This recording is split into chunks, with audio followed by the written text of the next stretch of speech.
What is up, guys? COD Gameplay here, and today I have a little different video for you guys. This is on COD Elite, but this isn't my video.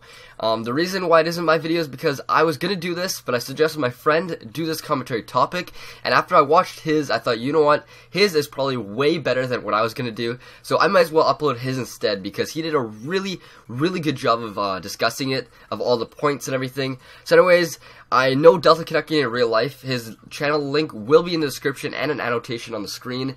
So go check out his channel if you guys enjoyed, and sit back, relax, and enjoy the commentary. See ya.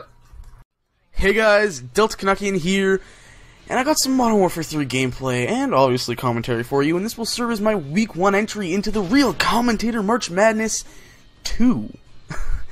I'm stealing a commentary from a buddy of mine. I'm basically going to talk about Call of Duty Elite, the service, and basically my thoughts on it about 5.5, 6 months into Modern Warfare 3's life cycle.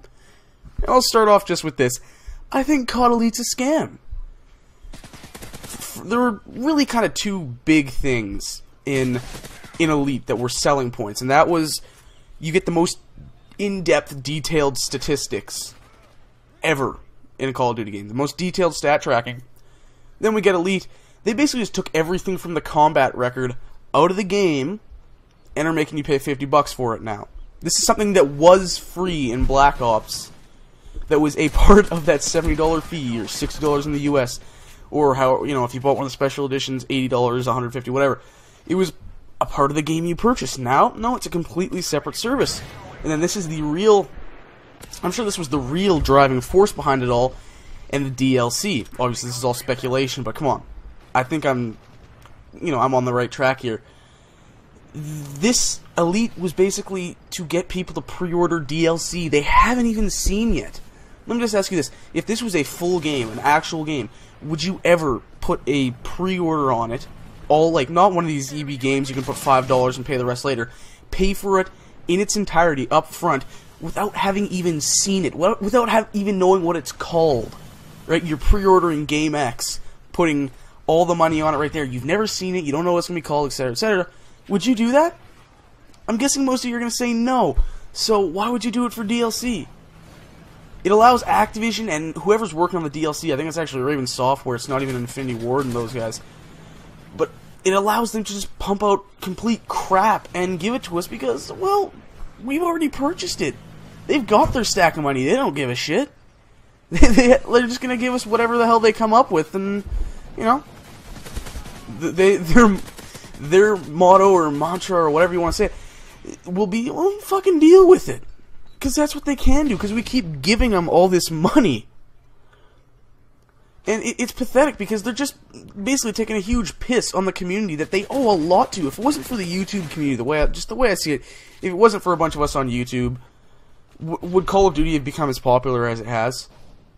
Honestly, without the montages and the commentators and everything, I don't think Call of Duty would be as big as it is. So I think they kind of owe it to us. And just continuing with the whole crapping on the community theme, they took Xbox Ahoy, they contracted them to do weapon guide videos for Elite only, and then they blocked them out from doing a different, albeit similar series on YouTube. So now, this content that was available to all of us on YouTube for free for Modern Warfare 2 and Black Ops, $50 if you want to get it. It's put Xbox Ahoy completely out of his element. Thankfully, he's kept doing videos because he makes great content, but we don't get it as often, and now we don't get the weapon guides that I thought were really amazing. I like just seeing what he'd suggest for a class with a weapon I'd never used, and just going randomly trying that out, see how I like it, and that was half the fun for me in Black Ops, was just testing out new stuff that he suggested. They claim to care about this community, but come on, they don't really. And don't even get me started. Don't even get me started on Robert Bowling and his, there's no last stand crap back at COD fucking XP. That was just, if you follow me on Twitter, I went nuts about that way back in September. So there's a few other things here. The tips and tricks for the maps and guns, I don't think they help all that often. When these games are developed, Infinity Ward, Treyarch, whoever it is, they envision the game being played much differently than it actually is, much more strategy involved.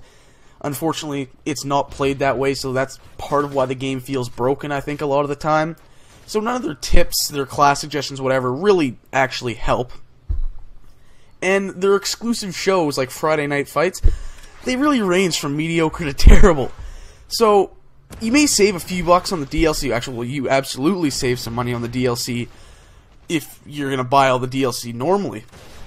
But I still view Elite as a scam because it's making you pre-order something you've never seen.